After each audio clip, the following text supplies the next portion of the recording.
আসসালামু আলাইকুম রহমতুল্লাহ। আশা করি প্রত্যেকে ভালো রয়েছে। মতিহারের সবুজ চত্বরে প্রত্যেককে স্বাগত জানাচ্ছি। তো ভিডিও শুরুতেই আমি আন্তরিকভাবে দুঃখ প্রকাশ করছি, কেননা আমার এই ভিডিওটা অনেক আগেই তৈরি করা উচিত ছিল, কিন্তু আমি আমার ব্যক্তিগত সমস্যার কারণে বা নিজস্ব কিছু সমস্যার কারণে এই ভিডিওটা তৈরি করতে পারিনি। আমি একটা বিষয় খেয়াল করলাম, প্রত্যেকটা বিশ্ববিদ্যালয়ে ভর্তি পরীক্ষার ক্ষেত্রে কিছু গুরুত্বপূর্ণ তথ্য বা প্রশ্ন থাকে এবং কিছু পরামর্শ পাওয়া বা নেওয়ার প্রয়োজন পড়ে, এবং এই লক্ষ্যে একটা বিষয় খেয়াল করেছি, আপনারা শিক্ষার্থী প্লাস আপনারা যারা গার্ডিয়ান রয়েছেন বিভিন্ন ইউটিউব বিভিন্ন জায়গায় আপনারা নক করেন বা খোঁজাখুঁজি করেন এবং আপনাদের অনেক মূল্যবান সময়গুলো নষ্ট হয়ে যায়।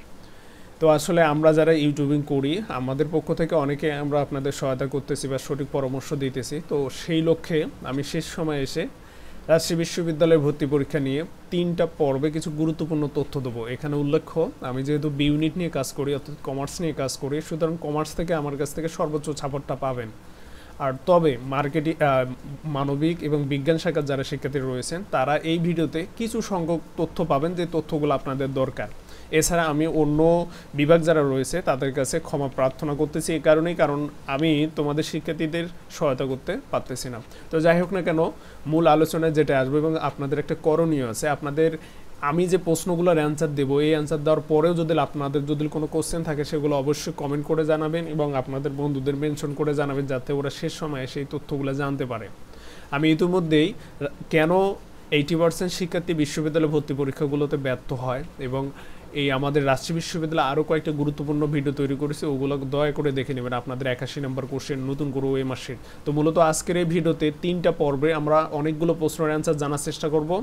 স্পেশালি দেখেন কতজন শিক্ষার্থী পরীক্ষা দেবে, হল রুমের স্ট্র্যাটেজি, বিশেষ কিছু পরামর্শ, দুশ্চিন্তা করবেন না অনেক কটা বিষয় নিয়ে, মার্কেটিং ফিনান্স থেকে কোশ্চেন করবে কিনা, আপনারা তথ্যগুলো কোথায় পাবেন। এছাড়া পরবর্তীতে আসবে হিসাব বিজ্ঞানের গাণিতিক সংক্রান্ত প্রশ্ন কয়টা আসবে, প্রশ্ন ভুল থাকলে কি করবেন, একই প্রশ্নে একাধিক উত্তর থাকলে তখন কি করবেন, একাধিক প্রশ্নে মানে একটা প্রশ্নে একাধিক প্রশ্নের উত্তর মনে হলে তখন কি করবেন। এছাড়া চান্স পেতে গেলে কয়টা প্রশ্ন দাগাবেন, কাটমার্ক কত হবে, কতটা প্রশ্ন দাগানো উচিত, এবং বিগত সালে 6 বছরের কাটমার্ক আমি কিন্তু উল্লেখ করব। তো ধীরে ধীরে এই বিষয়গুলো নিয়ে কথা বলবো, আপনারা একটু মনোযোগ সহকারে দেখবেন এবং 3টা ভিডিওই দেখার চেষ্টা করবেন, তাহলে আপনাদের যে সমস্যাগুলো বা কোশ্চেনগুলো ছিল সেগুলো ইনশাল্লাহ শেষ মুহূর্তে এসে সমাধান হবে। এবং স্পেশালি বারবার অনুরোধ করব আপনারা আপনাদের বন্ধুদের এবং এই যারা শুভাকাঙ্ক্ষী আছে তাদেরকে অবশ্যই ভিডিওগুলো দেখার আমন্ত্রণ জানাবেন বা ভিডিওগুলো দেখাবেন, কারণ এই জায়গায় তারাও এই তথ্যগুলো অনেকেই জানে বা জানে না। তো কথা না বাড়িয়ে আমি সংক্ষেপে, আপনাদের সময় নষ্ট না করে সংক্ষেপে সব অ্যান্সার দেওয়ার চেষ্টা করব। আপনারা মনোযোগ দিবেন এবং খেয়াল করবেন আমি কোন গুরুত্বপূর্ণ প্রশ্নের উত্তরটা স্কিপ করেছি, সুতরাং সেটা আপনি কমেন্ট করবেন এবং আমি সন্ধ্যার মধ্যে আরেকটা ভিডিও তৈরি করে দিয়ে আপনাদের সহায়তা করবো ইনশাল্লাহ। তো প্রথমে চলে আসি যে আমাদের কতজন পরীক্ষার্থী পরীক্ষা দেবে বি ইউনিটে। আমি যেহেতু বি ইউনিট নিয়ে কাজ করি আমি বি ইউনিটের কথা বলতেছি। আমাদের বাণিজ্য থেকে 2020-21 সেশনে 17,633 জন পরীক্ষা দিয়েছিল। এবছর আপনাদের সেশন 2021 এবং 2022 17,710 জন পরীক্ষা দেবে। এখানে উল্লেখ্য এই 17,710 জন চূড়ান্ত অ্যাপ্লিকেশন করেছে, সুতরাং তাদের পরীক্ষা দেওয়ার কথা, কিন্তু প্রায় 2000 শিক্ষার্থী কিন্তু ভর্তি পরীক্ষা দিতেই আসবে না। এগুলোর অনেকগুলো কারণ আছে, তার মানে 15,000 শিক্ষার্থী কিন্তু পরীক্ষাতে বসবে। আমাদের এই 15,000 বা 17,810 জন শিক্ষার্থী থেকে মাত্র 4,055টা সিট আছে, 4,055টা সিট ফিল আপ করা হবে। তো এখন কথা হচ্ছে এই 4,055টা সিট ফিল আপ করতে গেলে আমাদের অপেক্ষমান তালিকা কত দূর পর্যন্ত যেতে পারে। তো গত বছর 2টা সেকশনে ভর্তি পরীক্ষা হয়েছে, অর্থাৎ 2টা শিফটে ভর্তি পরীক্ষা হয়েছে, কিন্তু এবছর ভর্তি পরীক্ষা হবে একটা শিফটে, অর্থাৎ গত বছর পার শিফটে সিটের পরিমাণ ছিল 227টা এবং 228টা। এবছর একটা শিফটেই সব সিট থাকতেছে 445টা। তো সেম একই সিস্টেমে ভর্তি পরীক্ষা হয়েছিল 2019 সালে। তো 2019 সালে অপেক্ষমান তালিকা 455টা সিটের এগেনস্টে চলে গিয়েছিল 621। সুতরাং ওই 2019 সালকে টার্গেট করে আমরা বলতে পারি যে রাজশাহী বিশ্ববিদ্যালয় 2021 বার সেশনের সর্বোচ্চ অপেক্ষমান তালিকা 700 পর্যন্ত যেতে পারে। এর উপরে যদি যায় সেটা আপনাদের ভাগ্য এবং আল্লাহর সহায়তা, এটা মানতে হবে। ওকে, এরপর যদি আসি অবাণিজ্য জায়গাটাতে, অবাণিজ্যতে 2020-21 সেশনে 20,560 জন পরীক্ষা দিয়েছিল। এবছর পরীক্ষার্থীর পরিমাণ থাকবে 20,908 জন। এর মধ্যেও দেখবেন অনেকে পরীক্ষা দিতে আসবে না, প্রায় 2 থেকে 3,000 অথবা 4,000 শিক্ষার্থী কিন্তু পরীক্ষা দিতে আসে না।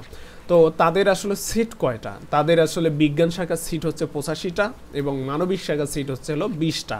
অর্থাৎ মানবিক শাখার 8,472 জন শিক্ষার্থী মাত্র 20টা সিটের এগেনস্টে পরীক্ষা দেবে এবং সায়েন্সের 85টা সিটের এগেনস্টে 12,436 জন শিক্ষার্থী কম্পিটিশন করবে।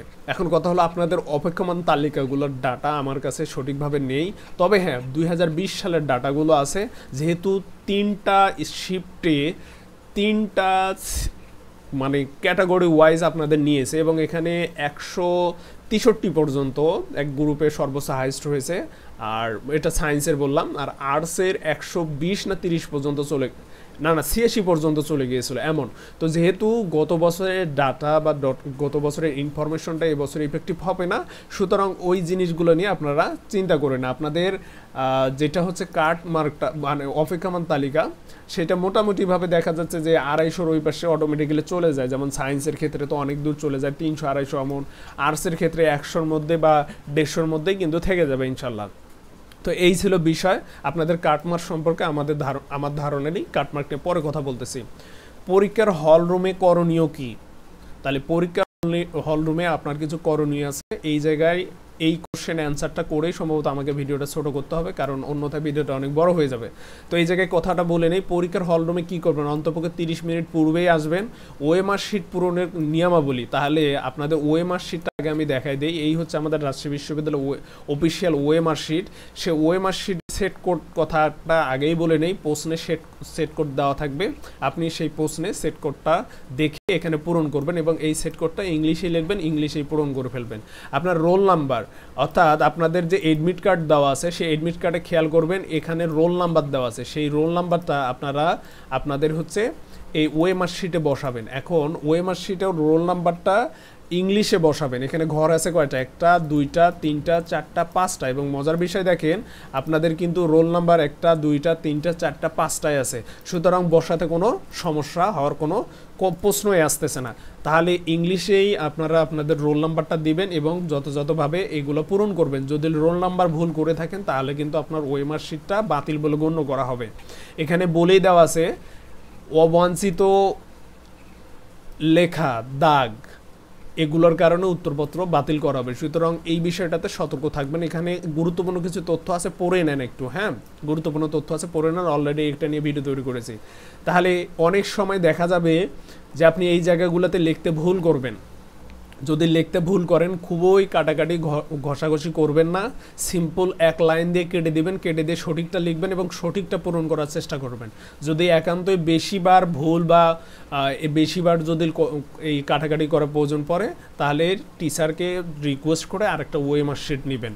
ওকে, এরপর আসি পরীক্ষার্থীর নাম। আপনাদের যে রেজিস্ট্রেশন কার্ড আছে এবং এডমিট কার্ড আছে, রেজিস্ট্রেশন কার্ড অনুসারে তো এডমিট কার্ডের নামগুলো দিয়েছেন, স্পেশালি রেজিস্ট্রেশন কার্ডে যে নামগুলো আছে ঠিক সেভাবেই আপনারা আপনাদের বাংলায় নাম লিখবেন। যদিও রেজিস্ট্রেশন কার্ডে বাংলা নাম নেই, কিন্তু আপনি এখানে বাংলা নামটা লিখবেন। এছাড়া আপনার ইংলিশে বড় হাতের অক্ষর দিয়ে আপনাকে নামগুলো লিখতে হবে। এই জায়গায় একটু খেয়াল করেন, আপনাকে মোটামুটিভাবে বা এই যে ইংলিশের যে লেখাটা সেটা আপনাকে বড় হাতের অক্ষরে লিখতে হবে। ওকে, আপনাদের রেজিস্ট্রেশন কার্ডে বাংলা নাম নেই, আমি রেজিস্ট্রেশন কার্ড দেখতেছি। এরপর হচ্ছে আপনার মাতার নাম বড় হাতের, অর্থাৎ এই বড় হাতের যে লেখা ইংলিশে সেটা বোঝেন, সেটা লিখতে হবে, ক্যাপিটাল লেটার যেটাকে বলা হয়। এখানে আপনাদের আম্মুর নাম লিখতে হবে, অনুরূপভাবে আপনাদের আব্বুর নাম লিখতে হবে। এরপর উচ্চ মাধ্যমিক পর্যায়ে শিক্ষা প্রতিষ্ঠানের নাম লিখতে হবে। এখন সেটা বাংলায় লিখতে হবে এবং ইংরেজিতেও লিখতে হবে। এখন ইংরেজিটা একটু খেয়াল করবেন এবং গুরুত্ব সহকারে দেখে ভালোভাবে মিশানোর চেষ্টা করবেন, কারণ ইংলিশেই দেখবেন ভুল করে আসবেন। তো যদিও ভুল করে আসলে এগুলো চেক আপ করবে না, কিন্তু তারপরেও কেমন একটা বিষয় দাঁড়ায় না এই। তবে আপনারা এই ইংলিশ নামটা আপনাদের আপনাদের রেজিস্ট্রেশন কার্ডেই সুন্দর করে দেওয়া আছে, আপনারা ওই জায়গা থেকে দেখে নেবেন। ঠিক আছে, ওকে। এবার আসি মোস্ট ইম্পর্টেন্ট কিছু বিষয়, এইদিকে চলে আসি। টোটাল 80টা কোশ্চেনের OMR শিট এভাবে দেওয়া থাকবে। আপনাকে এখানে বলেই দিয়েছে যে আপনি যদি একটা প্রশ্নের একাধিক উত্তর করে থাকেন সেই উত্তরটা বাতিল বলে গণ্য হবে। OMR শিট বাতিল না, উত্তরটা বাতিল। আমি আবারও বলতেছি, আপনি যদি কোনো একটা অপশন একাধিকবার দাগাই ফেলেন, অর্থাৎ সাপোজ ধরেন 17 নম্বর কোশ্চেনটার উত্তর হবে ক, আপনি দাগাইছেন হলো খ, আবার ঘুরে উল্টে দাগাইলেন হলো ক, তার মানে দাগানো হলো 2টা। সুতরাং এই 17 নম্বর কোশ্চেনের যে উত্তর সেটা একটাও না হবে না। আপনার পার কোশ্চেনে 1.25 80টা কোশ্চেন থাকবে, গুণ করলেই হবে 100 এবং প্রত্যেকটা প্রশ্নের ভুল উত্তর 0.20 এবং এখানে কয়টা কোশ্চেন দাগাবেন না দাগাবেন এর একটা স্ট্র্যাটেজি আছে, ওগুলো নিয়ে পরবর্তী ভিডিও আসতেছে। দেন এখানে আপনার যথেষ্ট পরিমাণে তথ্য কথাগুলো এখানে বলে দেওয়া আছে যে যে জিনিসগুলো লাগবে। এইটা নিয়ে অনেকেই কোশ্চেন করতেছেন যে ইংরেজিতে ন্যূনতম 40% মার্ক পেতে হবে। এটা শুধুমাত্র আইবি এর জন্য প্রযোজ্য, টোটাল রাজশাহী বিশ্ববিদ্যালয়ের বি ইউনিটের এক্সামের জন্য না। আমি আবারও বলতেছি, রাজশাহী বিশ্ববিদ্যালয়ের বি ইউনিটে ভর্তি পরীক্ষায় কোনো আলাদা পাস মার্ক নেই, টোটাল 40 পেলেই পাস। এখন ইংরেজিতে একটা পাস মার্কের কথা বলতেছে, সেটা শুধুমাত্র আইবি এর জন্য প্রযোজ্য, অর্থাৎ আইবিএতে আপনি টপ 50-এর মধ্যে যদি থাকেন তাহলে কিন্তু আমাদের 25টা সিট আছে, সেই 25টা সিটে কিন্তু ঢুকতে পারবেন। এখন কথা হলো আপনার সিরিয়াল আছে 1 থেকে 25-এর মধ্যে, কিন্তু আপনার ইংলিশে 10 নাই, সেক্ষেত্রে আপনি আইবি এর জন্য প্রযোজ্য নন, অর্থাৎ you are not eligible for IB institute. ঠিক আছে, এবার আসি হচ্ছে উত্তরপত্রটি মানে ওএমআর শিটটা কোনো অবস্থায় ভাঁজ করবেন না। এখন মোস্ট ইম্পর্টেন্ট কিছু বিষয় আছে আপনাদের হচ্ছে রেজিস্ট্রেশন কার্ডে যদি একটু খেয়াল করেন, সরি এডমিট কার্ডে যদি খেয়াল করেন, এখানে কিছু গুরুত্বপূর্ণ কথা আছে। আমি এরপর সিগনেচার নিয়ে কথা বলতেছি। অলরেডি ভিডিও সম্ভবত 10 মিনিট কোর্স করছে, আমি 15 মিনিটের মধ্যে শেষ করে দিতেছি। তাহলে এখানে খেয়াল করেন যে আপনাদের যে ওএমআর শিটটা, সে ওএমআর শিটে সিগনেচার দেওয়া লাগবে, আপনাদের এডমিট কার্ডে সিগনেচার দেওয়া লাগবে। এখানে খেয়াল করেন, আমি গুরুত্বপূর্ণ কয়েকটা কথা বলতেছি, সেগুলো মনোযোগ দিয়ে দেখেন। ওএমআর শিটের পজিশনে আছে, অর্থাৎ ওএমআর শিট মিশানোর কথা বলতেছি। আমি গুরুত্বপূর্ণ কয়েকটা কথা বললাম আপনাদের যে এগুলো এইভাবে মিশাবেন। এছাড়া সিগনেচারের বিষয়টা পরে আসতেছি। এখানে কিছু গুরুত্বপূর্ণ তথ্য আছে, একটু দেখে নেন। এভাবে এই জায়গাগুলো আপনারা মিশাবেন। এখানে কিন্তু আর কোনো কোশ্চেন নাই, 81 নম্বর কোশ্চেন থাকতেছে না, জায়গা নেই। ঠিক আছে, ওকে, সিগনেচারের বিষয়টা পরে আসতেছি। তো এখন কথা হলো, এখানে হচ্ছে আপনাদের হচ্ছে এই এডমিট কার্ডে খেয়াল করেন, এডমিট কার্ডে কয়েকটা বিষয় আছে। আপনাদের এডমিট কার্ড নিয়ে এখন একটু কথা বলি ছোট্ট করে। ওএমআর শিটের বিষয়টা বললাম, ওএমআর শিটে আরেকটা কোশ্চেন আমাকে অনেকে করছিলেন, এই জায়গাগুলোতে আপনি হচ্ছে ক্যাপিটাল লেটার লিখবেন না স্মল লেটার লিখবেন। এই জায়গাগুলোতে যেহেতু কোনো লেটারের কথা উল্লেখ করেন, আপনার মন যা চাইবে সেটা দিয়ে লিখতে পারবেন, কিন্তু যেখানে বড় হাতের অক্ষর বলছে সেখানে বড় হাতের, যেখানে ছোট হাতের বলছে সেখানে ছোট হাতের। আর স্পেশালি এই জিনিসগুলো ইংলিশে লিখবেন, আর এখানে যেটা বাংলা, যেটা ইংলিশে বলছে সেটা ইংলিশে। এরপর আসি আমরা সিগনেচার সমাচারে আসি। সিগনেচারের বিষয়টা মোস্ট গুরুত্বপূর্ণ বিষয়, এবং এর আগে 1 ঘন্টা আমরা পরীক্ষার সময় পাবো। ওএমআর শিট আলাদা সময় থাকবে। এখানে এখন আমাকে একটা মেয়ে কোশ্চেন করলো, আমার স্টুডেন্ট বলছে, ভাই ওএমআর শিট মিশানোর জন্য তো 5 মিনিট চলে যাবে, সেই 5 মিনিট কি ওই 1 ঘন্টা থেকে মাইনাস হবে, অর্থাৎ 55 মিনিট কি এক্সাম? আসলে না, তোমাদের ওএমআর শিট আগে দেওয়া হবে, সে ওএমআর শিট মিশানোর আলাদা সময় থাকবে, তোমাদের 1 ঘন্টা সময় এক্সামের জন্য বরাদ্দ থাকবে। সিগনেচার সমাচার মোস্ট ইম্পর্টেন্ট একটা জায়গা, তোমরা কোথায় কোথায় সিগনেচার দেবে সেটা আগে দেখে নাও।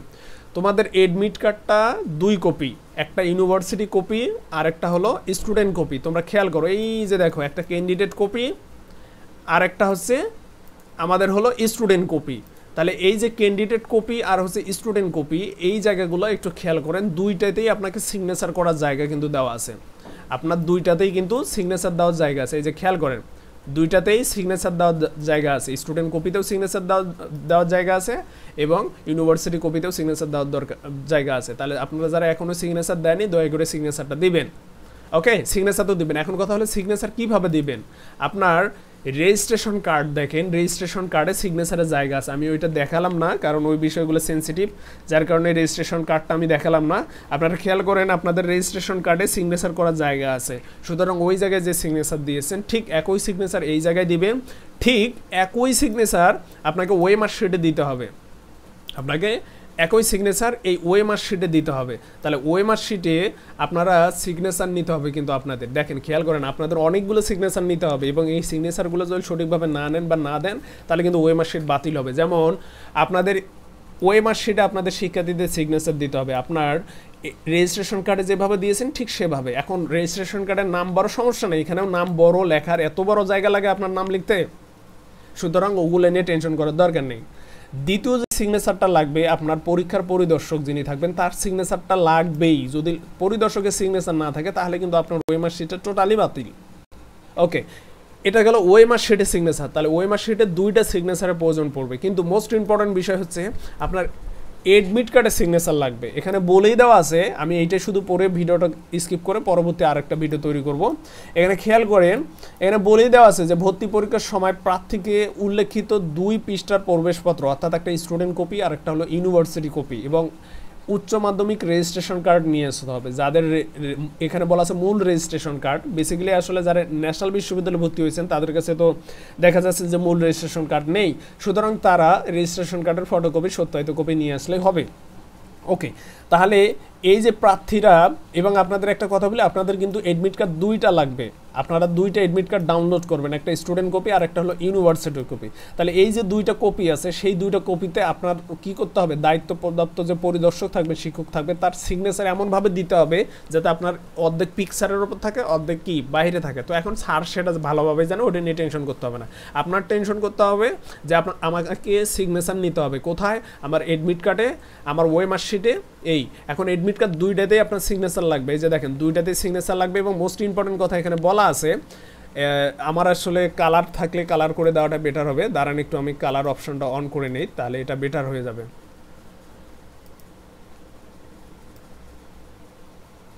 আচ্ছা, এটার দরকার নেই, এখানে হচ্ছে না, আমি শুধু বলে নেই।